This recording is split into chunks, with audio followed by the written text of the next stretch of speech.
감사합니다. 오늘 이제 요한일서 3장이죠. 3장 이제 1장에서 예수님이 생명의 말씀으로 이 땅에 오셨어요. 보고 듣고 만진 이 생명의 말씀.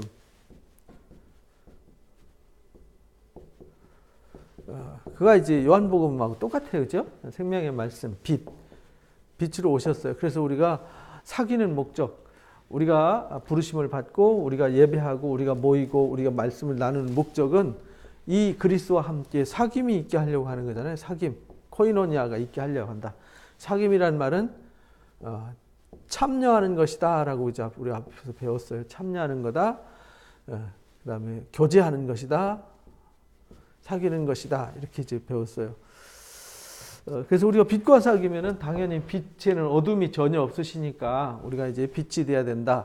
어둠이 전혀 없어야 된다. 그러나 우리가 아직은 죄를 가지고 있는 연약한 자이기 때문에 이 사귐을 위해서 나아가는 거니까 우리가 우리 죄를 고백하고 나가면 우리 죄를 깨끗하게 해주신다. 미쁘고 의로우사 우리의 죄를 깨끗히 하신다라는 것을 우리가 1장에서 배웠습니다. 그 다음 2장에서 우리가 혹시 세상에 살면서 죄를 짓는 한이 있더라도 우리 죄를 깨끗하게 해주실, 우리와 사귀어서 우리가 그리스도에게 나아가면은 깨끗하게 해주실 주님이 계시니까 걱정 없다는 겁니다. 그래서 우리가 그 앞에 나가려면 그 말씀을 지켜야 된다. 우리가 사귐이 있으려면 이 주님과 이 사귐이 있으려면 계명을 지켜야 된다라고 가르쳐요. 계명을 지켜야 된다. 우리가 계명을 지키지 않으면 하나님을 사랑하는 게 아니고 사귀는 게 아니다. 하나님을 사랑한다 하면서 이 사귐이 없으면 가짜라는 거죠. 그래서 우리가 사귄다는, 우리 세상에서 그러잖아요. 사귄다는 말은 그 사람과 생각을 같이 하고 시간을 같이 공유하고 뜻을 공유하는 것이 이게 사귐이라 그러잖아요. 사귀는데 내 생각대로 너 생각대로 앉았는데 서로 멍 때리고 딴 생각하고 앉아있으면 이건 교제가 아니잖아요. 같이 눈빛을 맞추고 같이 생각을 공유하고 나누고 마음이 하나로 모아진 상태, 이걸 사귐 이렇게 말하잖아요. 그러니까 우리가 주님과 사귐이 있다 그러면 주님이 우리에게 하신 말씀을, 이게 계명이 하신 말씀이잖아요. 하신 말씀을 우리가 이제 지키는 자가 돼야 된다라는 것을 가르쳐 주셨어요. 그래서 이 계명은 무슨 계명이냐면 사랑입니다. 사랑. 서로 사랑하라는 계명. 구약의 레위기 19장에 18절에 나오는 서로 사랑하라. 이웃을, 하나님을 제일로 사랑해야 되고요. 이웃을 내 몸과 같이 사랑해야 돼요. 이 사랑이 없으면 안 되는 거죠. 우리 하나님을 사랑하고 하나님의 사랑으로 이웃을 사랑해야 되는데 우리가 그 사랑이 아닌 이 세상에 있는 것들을 사랑하면 안 된다는 거예요. 그래서 과정이 있다 그랬잖아요. 어린아이, 청년, 어른, 이런 신앙의 단계 과정이 있다. 성숙의 단계 과정을 통해서 우리가 하나님의 자녀가 되는 과정, 또 우리 젊은 청년처럼 강하고 담대한 사람들, 그 다음에 하나님의 그 거룩한 섭리를 알고 섬기는 부모 같은 역할, 아비 같은 역할을 해야 된다라는 것을 배웠어요. 그리고 이 세상이나 이 세상에 있는 것들을 사랑하면 아버지의 사랑이 그 위에 머무를 수가 없다. 그러니까 우리가 이 사귐이 없으면 이 말이거든요. 그 말이. 이 세상이나 이 세상에 있는 것들과 사귀면 이런 뜻이거든요. 이 세상이나 이 세상에 있는 것들을 사랑하면 이 말은 거기에 마음을 뺏기면 마음은 두 개가 아니에요. 하나밖에 없어요. 그래서 마음을 세상에 뺏기면 하나님께 갈 마음이 없어요. 그 말은 하나님의 마음이 나한테 올 수 있는 통로가 없어져요. 그래서 우리가 이 세상이나 이 세상에 있는 것들을 사랑하면 하나님의 사랑이 우리 가운데 머무를 수 있는 길이 없어져 버려요. 차단돼 버리는 거죠. 차단돼 버리는 거예요. 그래서 이 세상에 있는 것들을 사랑하면 안 된다라는 것을 가르쳐 주셨어요. 그래서 우리가 하나님을 사랑해야 하나님의 사랑이 우리 가운데 온전해진다. 그래서 우리가 그렇게 하려면은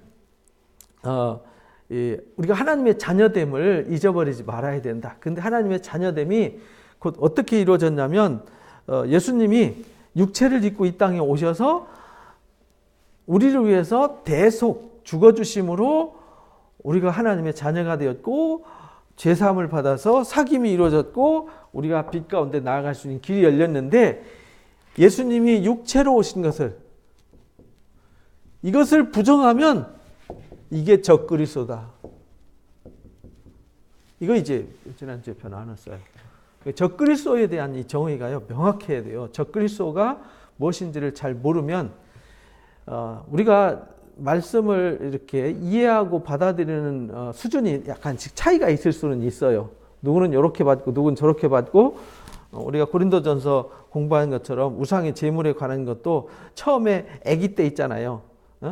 이제 막 예수를 영접해서 응하고 태어난 건 자녀잖아요. 자녀. 응하고 태어났을 때는 아직 분별력이 없어요. 그래서 뭐가 옳고 그른지를 모르는 거죠. 그래서 옆에 돕는 자가 필요한 거예요. 섬기는 자가 필요한 것이고 양육이 필요하고 훈련이 필요한 거죠. 근데 우상의 제물에 가서 저 우상의 제물이야. 저거 먹으면 큰일 나. 부정해. 이렇게 생각하는 수준이 그 수준이잖아요. 왜? 이미 세상에서 그렇게 살아왔고 그런 인식이 남아있으니까. 그러나 장성하면 우상은 없는 거야. 우상은 원래 없어. 신은 없어. 하나님 외에는 신은 존재하지 않는 거야. 그 하나님 외에는 신이 없으니까 우상의 제물은 아무것도 아니죠. 그냥 감사함으로 먹으면 그냥 우리에게 주신 하나님의 일용할 양식일 뿐이에요. 그러니까 장성한 자는 그렇게 먹을 수 있지만 아직 레벨이 낮은 사람은 소화가 안 된다 그랬잖아요. 그것처럼 똑같아요.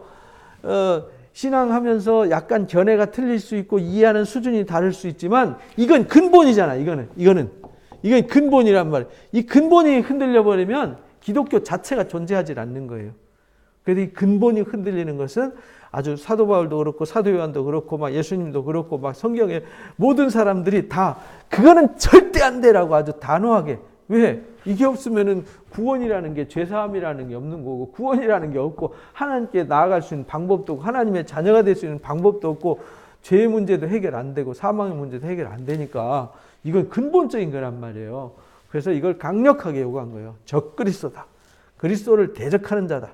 적그리스도라는 말은 그리스도를 대적하는 왼수라는 뜻이에요. 그래서 이 초대교회 때 제일 먼저 등장했던 이단이 마르시온이라고 하는 이단이 그래서 나왔던 거예요. 예수님 육체로 오신 걸 부정하는 거죠.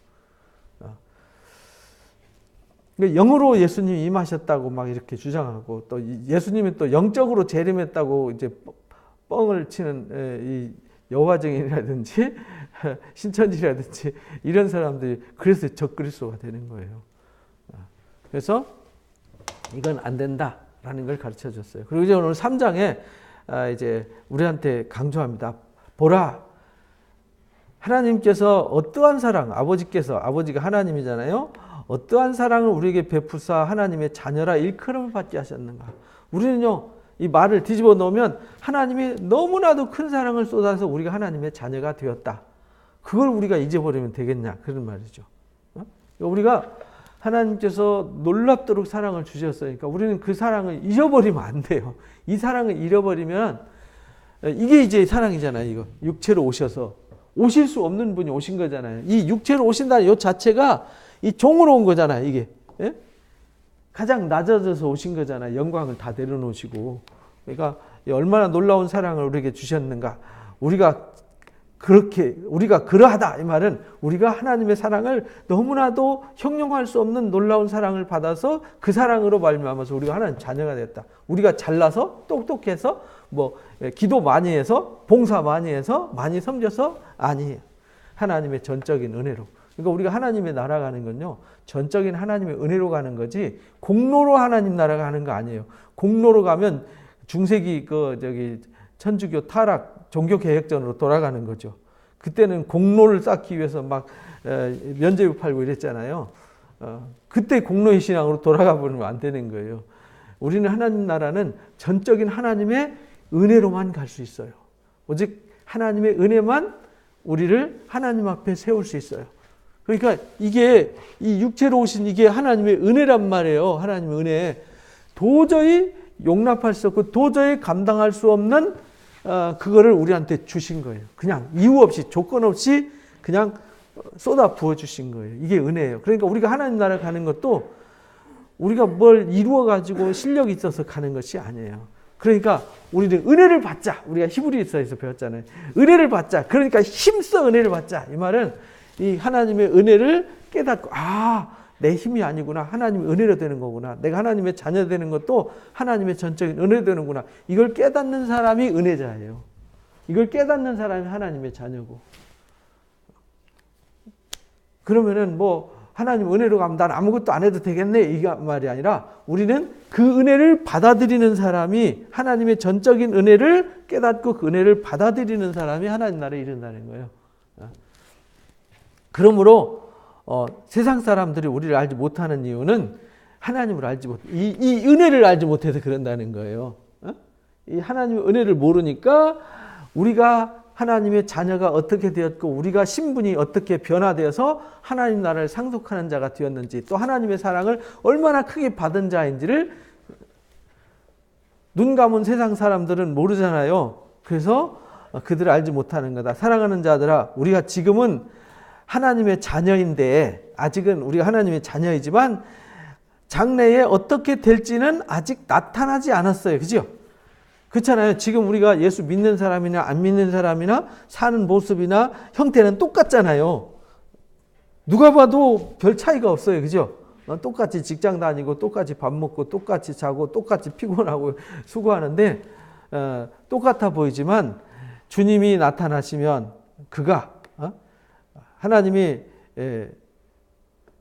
그 아들을 통해서 이제 이 땅에 하나님의 역사를 나타내실 때 주님이 다시 오실 때 우리가 그와 같을 줄을 안다. 그와 같다는 얘기는 누구와 같다는 거예요? 예수님과 같다는 거예요.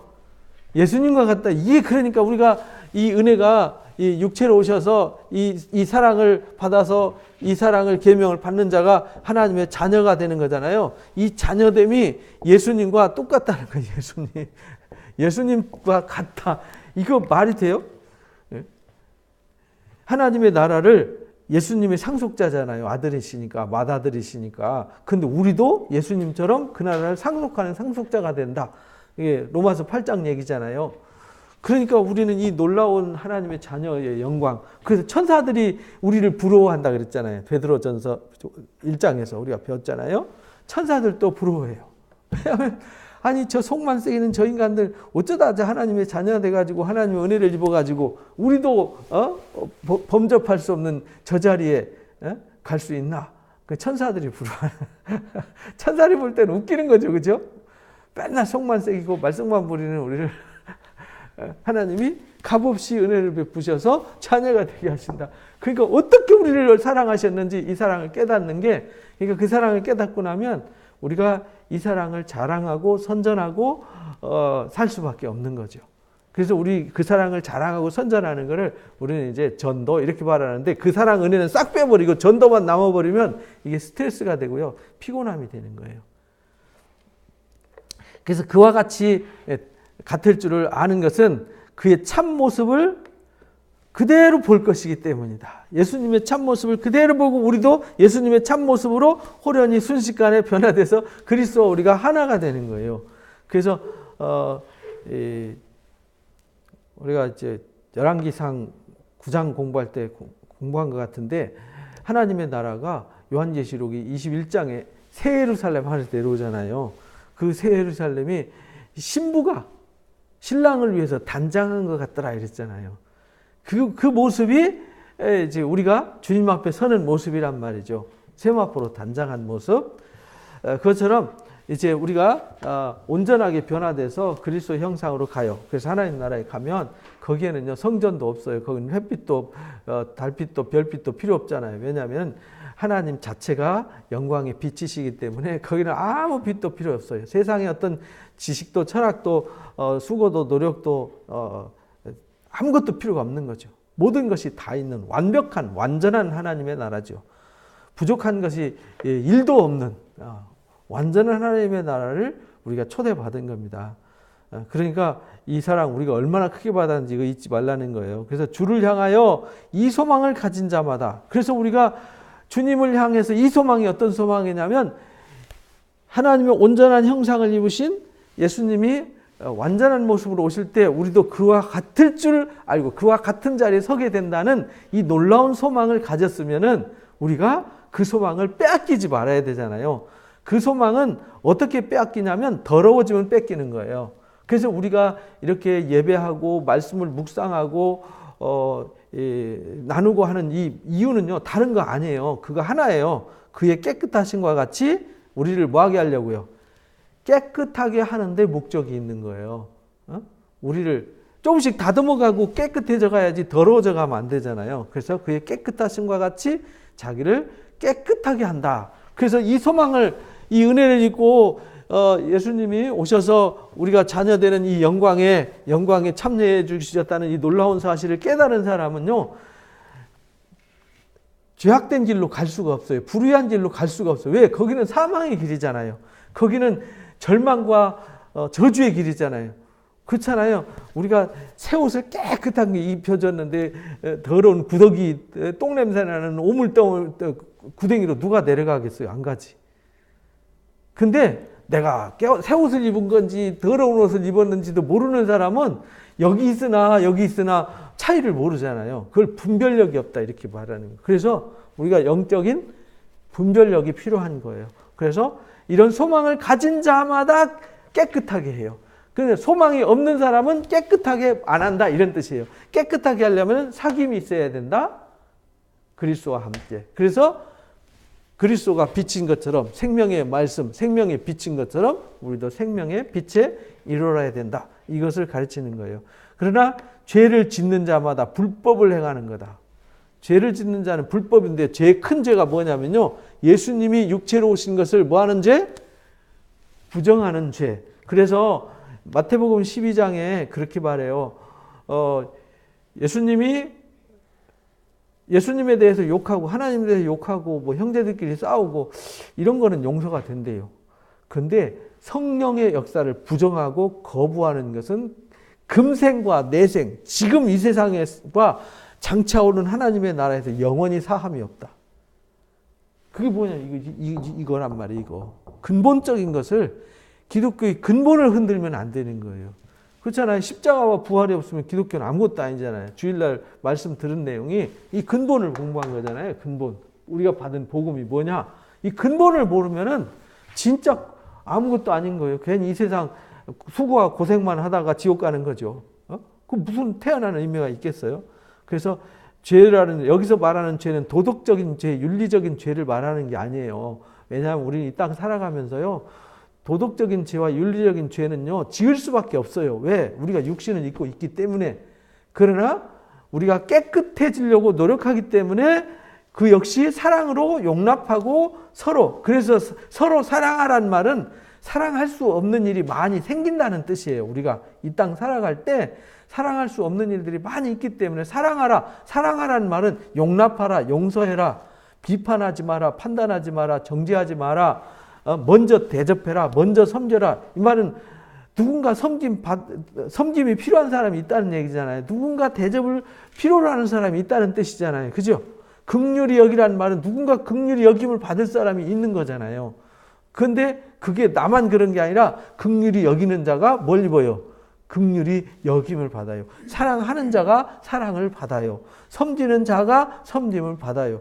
서로 용납하는 자가 용납을 받아요. 그래서 우리는 이 땅 살아가면서 죄 안 짓고는 살 수가 없어요. 구조적으로 죄를 짓는 거죠. 그러나 죄가 죄인 것을 알고 회개하고 씻고 회개하고 씻고 늘 그렇게 하다 보니까 죄 짓는 횟수가 점점점 줄어들고 더 성숙해져 가는 거죠.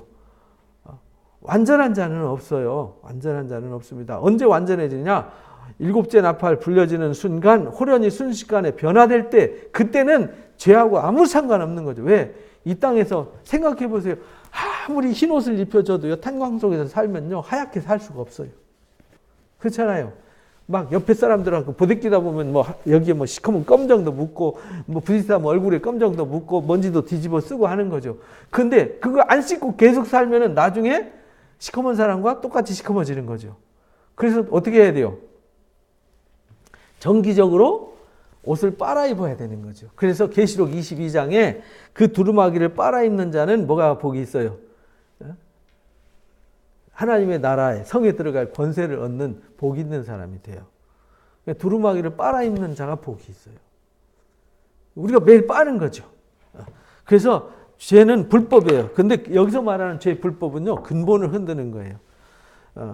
그가 우리 죄를 없애려고 세상에 나타나셨어요. 그 죄를 없애는 그 죄가 뭐냐면 사망의 죄잖아요. 사망의 죄. 사망의 죄를 멸하러 오셨어요. 나타나신 것은 너희가 아나니 그에게는 죄가 없느니라. 그래서 예수님은 죄가 전혀 없으세요. 그래서 우리가 예수님을 닮아가려고 애쓰는 거죠. 죄가 나를 정복하고 죄가 나를 지배하지 못하도록 우리가 애쓰는 거죠. 그래서 그 안에 거하는 자, 예수 안에 거하는 자, 예수님 안에, 복음 안에 거하는 자마다 범죄하지 않아요. 범죄한다는 말은 죄의 종이 되지 않아요. 범죄한다는 말은 죄의 종이 돼서 죄가 명령하는 것을 순종하는 거잖아요. 우리는 의의 명령에 순종해서 의를 행하는 사람이 돼야 되잖아요. 그래서 범죄하는 사람은 죄에게 사로잡혀서 죄의 명령을 지키는 사람이에요. 우리는 하나님의 계명을 지키는 사람이고 죄인은 죄의 계명을, 죄인의 계명을 지키는 사람입니다. 그래서 우리는 범죄하지 아니하나니 범죄하는 자마다 그를 보지도 못하고요, 알지도 못해요. 볼 수도 없고 알 수도 없어요. 죄 짓는 사람은 이 눈이 어두워져요. 그래서요, 우리가 흔히 시험 들었다 이러잖아요. 시험 들었다. 그 사람은 이미 죄가 그 사람을 뒤집어 씌운 거예요. 그럼 시험 든 사람 우리가 어떻게 해야 돼요? 시험 들었네 해가지고 배척하면 안 돼요. 시험 든 사람은 이미 죄가 뒤집어 씌워졌으니까 그를 위해서 기도해주고 그의 죄를 해결하도록 그의 죄를, 이 눈이 감겨진 눈을 뜨도록 우리가 섬겨주고 도와줘야 되는 거죠. 그래서 이 죄를 지어서 시험 든 사람은 마음이 어두워져 있어요. 우울해져 있어요. 그리고 생각이 좁아져요. 이게 죄지면요, 자동으로 생기는 게 뭐냐면 이 시야가 좁아져요. 그래서 오해도 쉽게 하고요, 좋은 말도 좋게 못 받아들여요. 아무리 좋은 말 해줘도 나쁘게 받아들여요. 이게 이제 죄가 있는 사람들의 특징입니다. 그래서 범죄하는 자마다 죄의 종이 되기 때문에 죄의 종이 되면 눈이 감겨요. 눈이 감겨서 보아도 보지 못해요. 들어도 깨닫지 못해요. 마음으로 생각지도 못해요. 뭘 해야 될지도 몰라요. 분별력도 없어진다는 뜻이에요. 그러나 자녀들아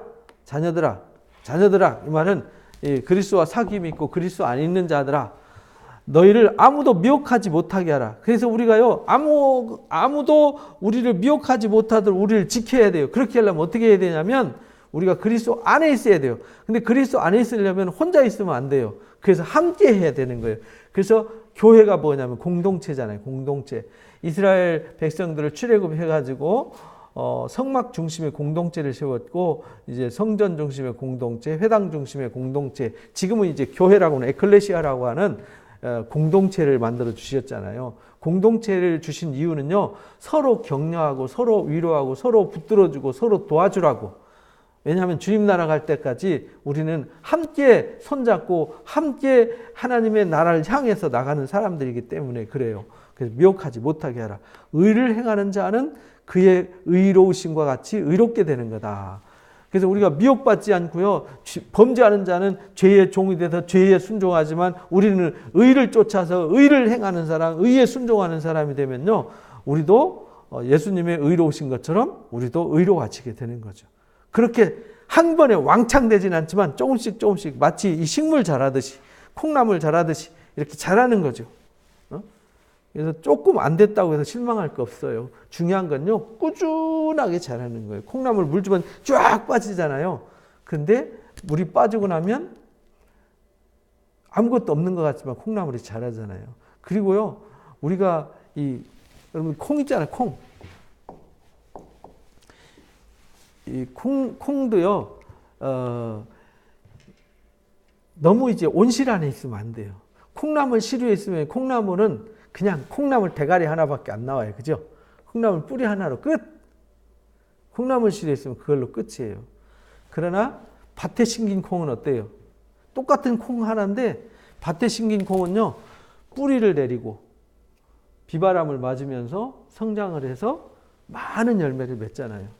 그러니까 우리가 똑같은 콩인데도요, 내가 어떤 신앙을 하느냐에 따라서 달라질 수 있어요. 그래서 의존적인 신앙이 되지 말고 스스로 뿌리를 깊이 내리고, 그래서 에베소서 3장에 뿌리를 깊이 내리고 터를 굳혀라 이렇게 말해요. 뿌리를 깊이 내리고 터가 굳어지면 흔들리지 않아요. 그래서 그리스도의 사랑의 넓이와 깊이와 크기와 깊이를 깨닫는 자가 돼야 된다. 그러면은 우리가 구하는 것보다 하나님이 더 많이 주신다. 콩 하나가 아무 생각 없이 신기지만 100배, 60배, 30배 결실을 하게 해주신다. 이런 뜻이에요. 그래서 죄를 짓는 자는요, 마귀에게 속했어요. 그 말은 죄의 종이 된다. 사망의 종이 된다는 거죠. 죄를 짓는 사람은. 그래서 마귀는요, 처음부터 범죄자였어요. 그래서 요한복음 8장에도 똑같이 말하죠. 마귀는 처음부터 거짓말쟁이였어요. 거짓말쟁이. 예? 죄를 짓는 것이 거짓말이잖아요. 하나님께서 하나님의 아들이 나타난 이유는요, 이 육체를 입고 이 땅에 오신 이유는요, 이 죄를 없애러 오셨어요. 이 죄를 없애러 오셨는데 그거를 부정하면 완전히 이거 꽝이라는 거죠. 여기는 아무 답이 없어요. 마귀를 멸하려고 오셨어요. 하나님께로부터 난 자마다 죄를 짓지 않아요. 그러니까 하나님께로부터 난 자, 이 말은 하나님께로부터 부르심 받아서 은혜를 입어서 예수님이 육체로 오신 걸 믿고 영접함으로 옛사람이 죽고 그리스도 안에서 다시 태어난 사람. 그래서 고린도후서 5장에 그리스도 안에 있으면 새로운 피조물이 된다 그랬잖아요. 예수님이 오셔서 죽으심으로 모든 사람이 다 죽은 거다. 그러니까 예수님 안에서 예수님을 영접하면 예수님과 함께 다 죽는 거다. 그리고 예수님과 함께 다 다시 살아나는 거다. 그래서 새로운 피조물이 되는 것이다. 그래서 여기 하나님께로부터 났다는 말은 옛사람인 내가 죽고 그리스도 안에 새로운 사람이 된 거죠. 그래서 그렇게 거듭난 사람, 그 사람은 거듭난 사람, 변화된 사람, 그런 사람은 죄를 짓지 않아요. 그 말은 죄를 쫓지 않아요. 죄의 종이 되지 않아요. 이는 하나님의 씨가 그의 속에 거하기 때문이다. 주일날 부활에 대해서 그 씨에 대해서 말씀 나눴잖아요. 우리 안에 하나님의 생명의 씨, 빛, 생명의 빛, 영광의 씨가 우리 안에 들어있기 때문에요. 그것이 나를 주장해요. 그것을 하나님의 나라라 그래요. 주님이 내 안에 계셔서 나의 주인이 되어주시고 나의 하나님이 되어주시는 것, 그것이 하나님의 나라예요. 그래서 나는 내 뜻대로 살지 않아요. 주의 뜻대로 살죠. 그도 범죄하지 못하는 것은 하나님께로부터 났기 때문에 죄를 짓고 싶어도 죄를 안 지어요. 왜? 죄는 끔찍한 거니까. 죄는 정말 살벌한 거니까 죄를 짓지 않아요. 이러므로 하나님의 자녀들과 마귀의 자녀들이 구별되는 거다. 이렇게 하나님의 자녀와 마귀의 자녀는, 그래서 그 나무는 뭐 보면 알죠? 열매 보면 안다. 이렇게 말씀을 가르쳐 주셨어요. 무릇 의를 행하지 아니하는 자나 또는 형제를 사랑하지 아니하는 자는 하나님께 속하지 않았다. 이거 분별을 해야 된다는 거예요. 의를 행하지 않거나 형제를 사랑하지 않는 자는요, 하나님께 속하지 않았어요. 그래서요, 이게 근본이 다른 거예요. 여러분들 이렇게 보면은 뭡니까? 영화 같은 거 보면 막 사이코패스들 있잖아요. 저 사람은 분명히 인간이 아니야. 이런 사람들 뭐 요즘 영화 드라마 그런 거 많이 나오대요. 요즘 부쩍 그런 게 많이 나오는 것 같아요. 막 사람 죽이고 뭐 사람 장기 밀매하고 막 사람을 막 끔찍하게 다루는 아주 흉악한 사람들 엄청나게 많이 나오잖아요. 그런 사람들 벌써 종자가 다르잖아요. 종자가. 우리 보고 그런 거 하라고 그러면 돈 주고 시켜도 못 하잖아요. 왜? 구별이 되는 거예요. 하나님의 자녀와요, 마귀의 자녀가 이렇게 구별이 되는 겁니다. 그러니까 우리는 하나님의 자녀니까 하나님은 사랑이시고 빛이시잖아요. 그러니까 우리도 하나님을 닮아서 그리스도를 닮아서 우리도 사랑이 돼야 되는 거죠. 그래서 서로 뭐 해야 돼요?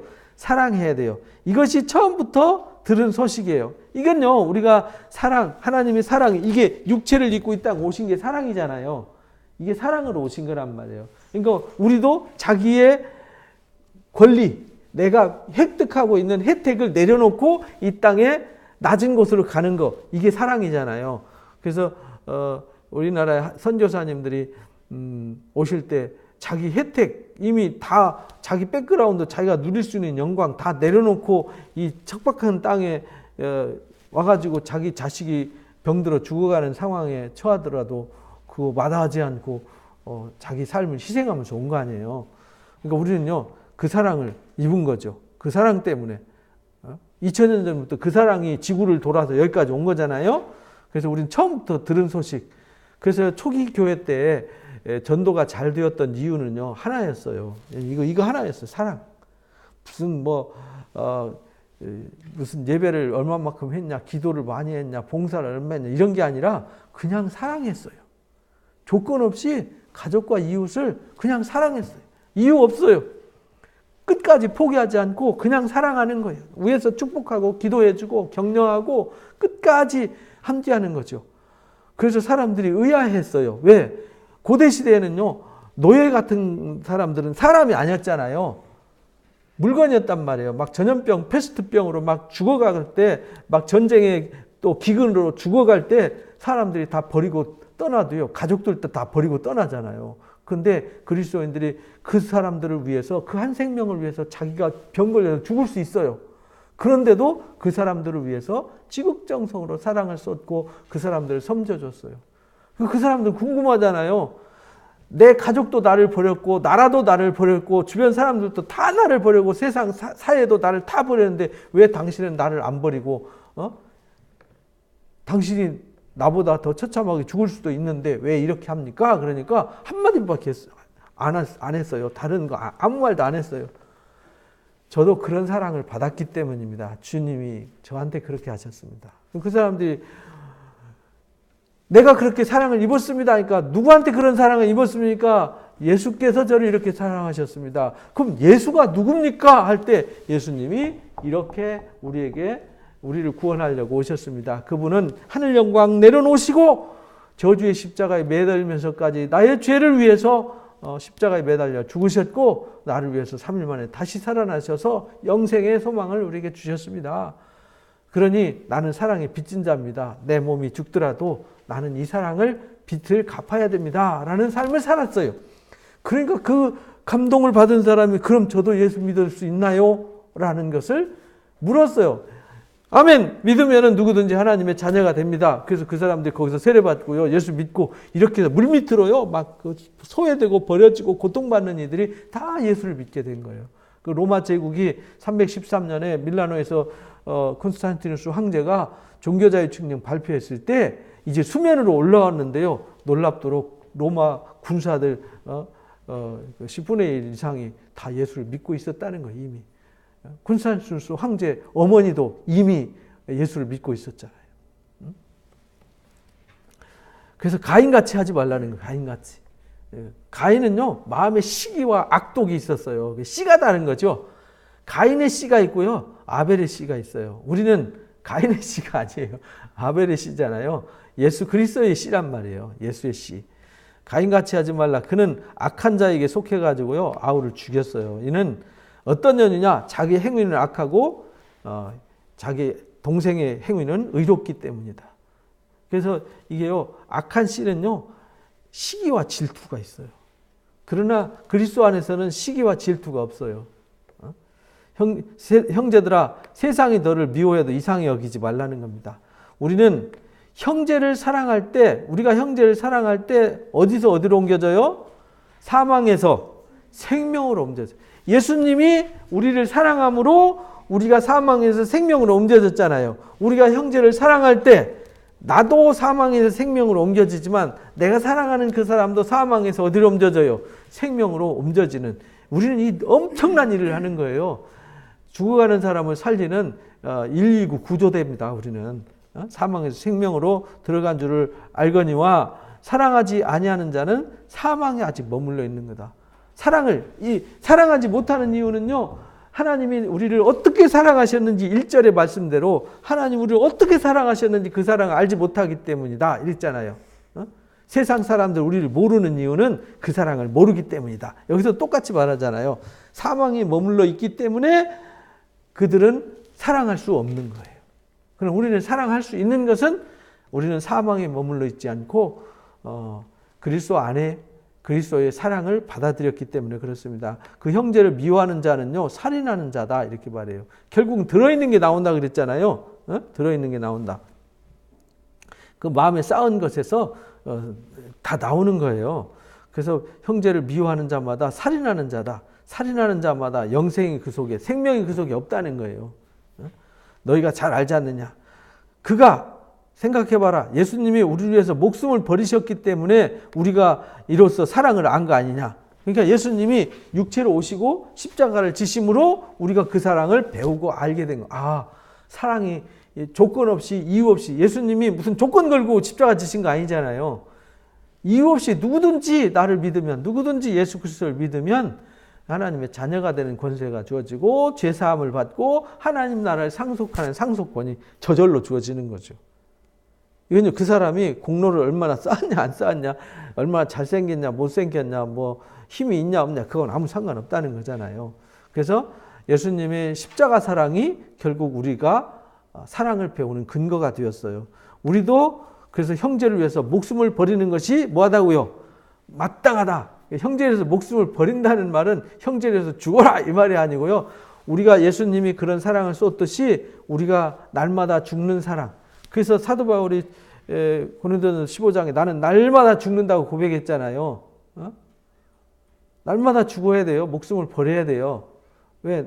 남이 나를 미워할 때 내가 죽어야 돼요. 미워할 때 너 나 미워했어 두고 보자 이렇게 되면 죽은 게 아니라 살아있는 거잖아요. 그래서 날마다 죽어야 돼요. 날마다 죽고 또 죽어야 돼요. 그러면 싸울 일이 없잖아요. 여러분들 싸우고 열받고 속상할 일이 있으면요 죽어버리면 돼요. 어떻게 죽냐? 무릎 꿇고 엎드려서 기도할 때 죽어요. 주님 제가 죽습니다. 저를 죽여주세요. 저를 십자가에 못 박아주세요. 제가 주님을 따르려면 자기를 부인하고 자기 십자가 지라고 그랬는데 제가 자기 십자가를 못 지고 제가 쌩쌩하게 육체가 살아가지고 꿈틀거리고 있습니다. 하나님 제가 십자가에서 제가 죽게 해주세요. 그런데 날마다 엎드려서 죽어야 되는 거죠. 죽으면요 누가 뭐라고 해도 상처가 안 돼요. 어떤 일이 있어도요 마음이 아프지 않아요. 왜? 죽었으니까. 그리고 다시 태어났어요. 다시 태어나면요 새 생명이잖아요. 그죠? 더러워지고 상처받은 몸이 아니라 사랑으로 다시 태어나는 거예요. 그래서 사랑은 서로 용납할 수 있는 거예요. 그래서 사랑은 언제나 오래 참고로 시작했던 거죠. 그래서 온유하고요, 겸손하고요, 교만하지 않고요, 썩내지 않고 시기하지 않아요. 불의를 기뻐하지 않아요. 자기 유익을 구하지 않잖아요. 오직 진리와 함께 기뻐하고 모든 것을 믿어주고 모든 것을 바라고 모든 것을 견디잖아요. 그게 사랑이라고 우리가 고린도전서 13장에서 배웠잖아요. 그래서 누가 이 세상에 재물을 가지고 형제의 궁핍함을 보고도 도와줄 마음이 없으면은 마음을 닫으면 이랬잖아요. 닫으면 하나님의 사랑이 어떻게 그 속에 머물겠냐 이 말이죠. 그래서 사랑이라는 것은 흘러보내는 거예요. 내게 있는 사랑은요 없어요. 내게 있는 사랑은 한계가 있어요. 그래서 내게 있는 사랑으로는 사랑 못해요. 어떻게 하냐? 하나님의 사랑은 끊임없이 공급되잖아요. 하나님의 사랑을 공급받아서 그 사랑을 흘러보내는 거예요. 옆으로. 내 사랑이 아니에요. 나는 사랑할 수 없어요. 고갈되었기 때문에. 금방 고갈돼 버리고 금방 넘어져요. 그래 하나님의 사랑을 공급받아서 그 사랑을 나눠주는 거예요. 거저받았으니 그래서 어떻게 주라 그래요? 거저주라. 이렇게 가르쳐 주는 거예요.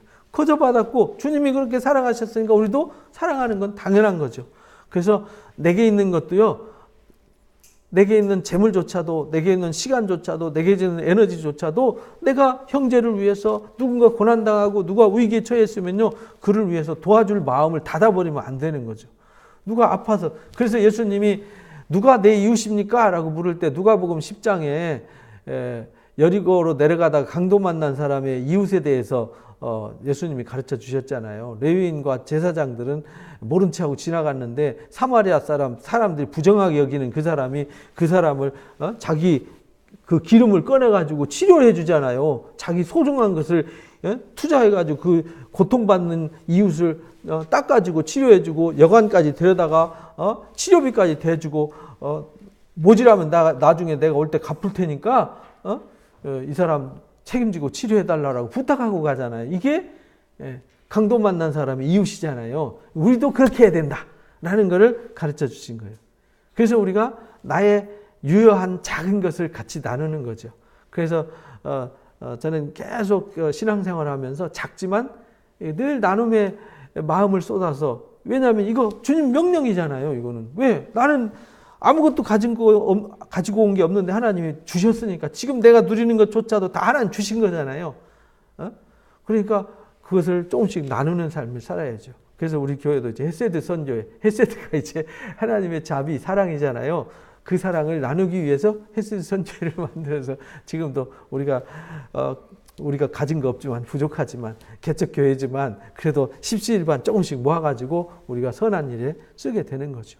자녀들아, 우리가 말과 혀로만, 사랑이라는 것은 말로 하는 게 아니라는 거예요. 이 기독교는요, 자꾸 머리로 하는 게 아니라는 거예요. 지식으로, 무슨 교리로, 철학으로 신앙하는 게 아니라는 거예요. 우리가 들은 것은 왜 듣냐? 지켜 행하라고. 계시록 1장 3절에 보면 이 예언의 말씀을 읽는 자, 듣는 자, 그 가운데 기록된 것을 지키는 자가 복이 있다 그랬잖아요. 22장 6절에도 그렇게 말하죠. 이 예언의 말씀을 지키는 자가 복이 있다. 지켜야 되는 거죠. 말과 혀로, 신앙이라는 건요, 행동하는 거지 말하는 게 아니에요. 기독교는 말하는 종교가 아닙니다. 말씀을 순종하는 거죠. 순종할 때 복을 받아요. 그래서 행함과 진실함으로 사랑해야 돼요. 이로써 우리가 진리에 속한 줄을 알게 되는 거다. 또 우리 마음을 주 앞에 굳세게 한다. 이렇게 말해요. 우리가 진리에 속했다는 것은 우리가 사랑을 알고 그 사랑을 실천하는 것이 진짜 사랑이다. 그런 말입니다. 이는 우리 마음이 혹 우리를 책망할 일이 있어도 하나님 우리 마음보다 크시고 모든 것을 아시기 때문입니다. 우리는요, 내 마음 살펴보고 나를 대충 알잖아요. 내가 진짜 남을 사랑하는지 안 하는지, 내가 남을 미워하는지 안 하는지, 내가 봐도 내가 누군지 금방 알잖아요. 그렇죠? 근데 하나님은요, 내 속까지 다 뒤집어서 내 생각 근원까지 다 아시는 하나님이라는 겁니다. 더 크시기 때문에 나를 더 잘 아세요. 그래서 사랑하는 자들아, 우리가 우리 마음이 우리를 책망할 것이 없으면 하나님 앞에서 담대함을 얻고, 내가 봐도 내가 괜찮은 사람이야, 내가 봐도 내가 열심히 누군가 나누는 것 같아, 열심히 살아가는 것 같아, 이 정도만 돼도 하나님 앞에 담대함을 얻을 수 있대요. 내가 칭찬하고 남이 칭찬할 만한 정도의 수준. 근데 우리는 살다 보면은요, 나도 내가 마음에 안 들잖아요. 나도 뭔지 모르게 부족함이 있어요. 근데 우리 마음이 우리를 책망할 것이 없으면 하나님 앞에 담대함을 얻고 무엇이든지 구하는 바를 그에게 뭐 할 수 있어요?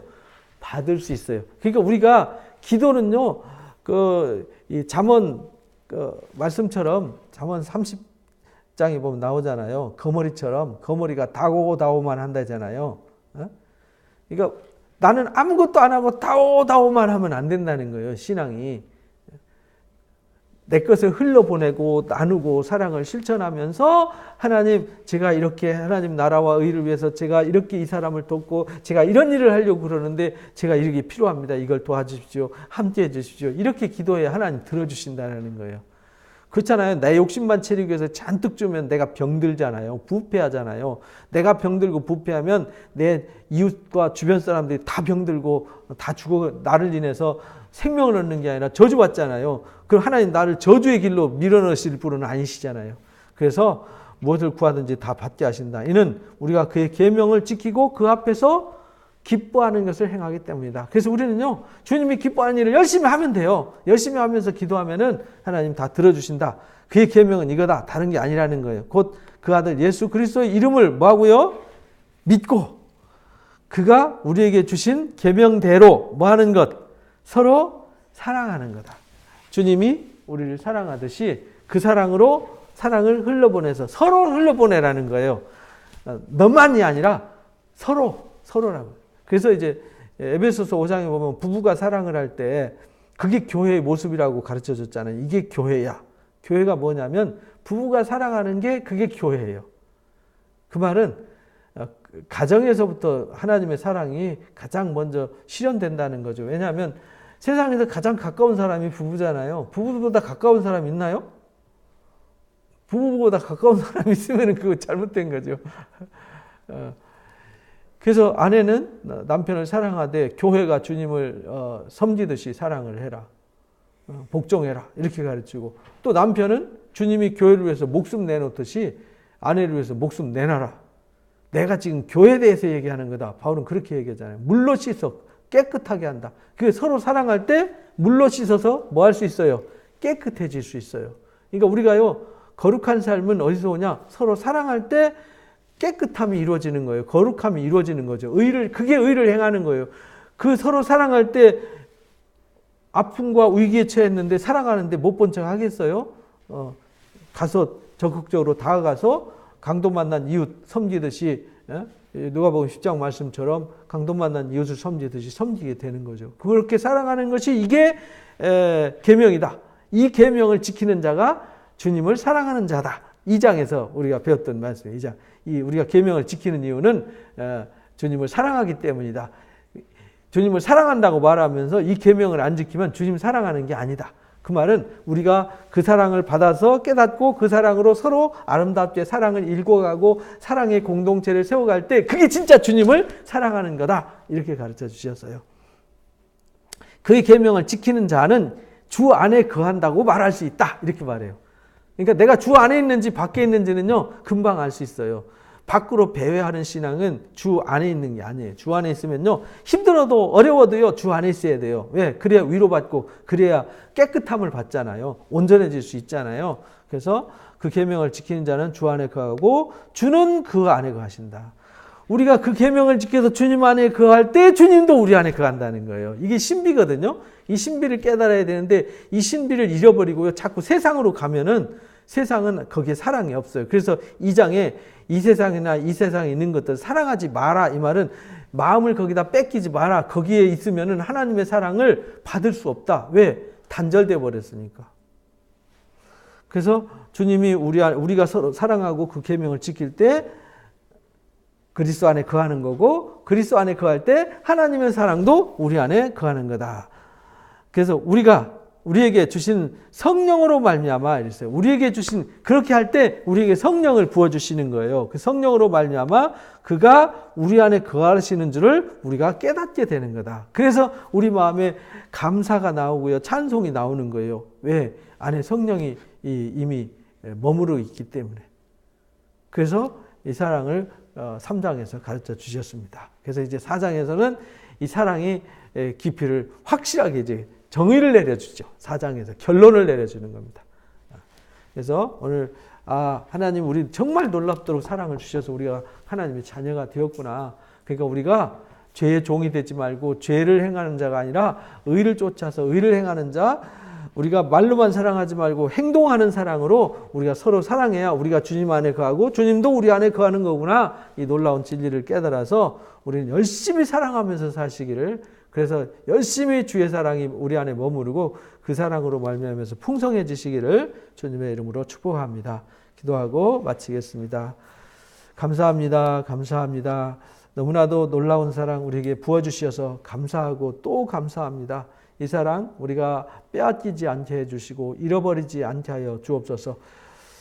세상은 우리의 마음을 흔들고 우리의 마음을 뺏어가서 하나님의 사랑으로부터 분리시키고 하나님의 사랑이 우리 안에 머무르지 못하도록 매일같이 우리 안에 탐욕으로, 미혹으로, 하나님 유혹으로 역사하고 있습니다. 우리가 어떤 것에도 미혹받거나 유혹받지 않게 해주시고 하나님의 말씀을 가슴에 깊이 새기고 서로 사랑하라 하신 그 말씀, 주님이 우리를 사랑하신 것처럼 우리가 사랑하는 그 마음을 빼앗기고 잃어버리지 않도록 말로 사랑하는 것이 아니라 행함과 진실함으로 사랑을 실천하는 자가 되어서 우리가 그 사랑의 놀라운 능력을 경험하고 하나님이 그 안에서 일하시고 성령이 그 안에서 역사하심을 매일매일 경험하게 하여 주옵소서. 그래서 그 사랑의 풍성함을 우리가 경험하고 늘 그리스도 안에 거하는 그 기쁨과 즐거움을 누리면서 날마다 하나님이 나와 함께 하시고 나를 통해서 역사하시는 놀라운 은총을 경험하며 찬송하며 사는 은혜자들로 삼아 주옵소서. 우리 주 예수 그리스도의 이름으로 감사하며 기도하옵나이다. 아멘. 하늘에 계신 우리 아버지여, 이름이 거룩히 여김을 받으시오며 나라에 임하오시며 뜻이 하늘에서 이루어진 것 같이 이 땅에서도 이루어지이다. 오늘날 우리에게 일용할 양식을 주옵시고 우리가 우리에게 죄 지은 자를 사하여 준 것 같이 우리의 죄를 사하여 주옵시고 우리를 시험에 들지 말게 하옵시며 다만 악에서 구하옵소서. 나라와 권세와 영광이 아버지 앞에 영원히 싸움나이다. 아멘. 고맙습니다. 수고하셨습니다. 고맙습니다.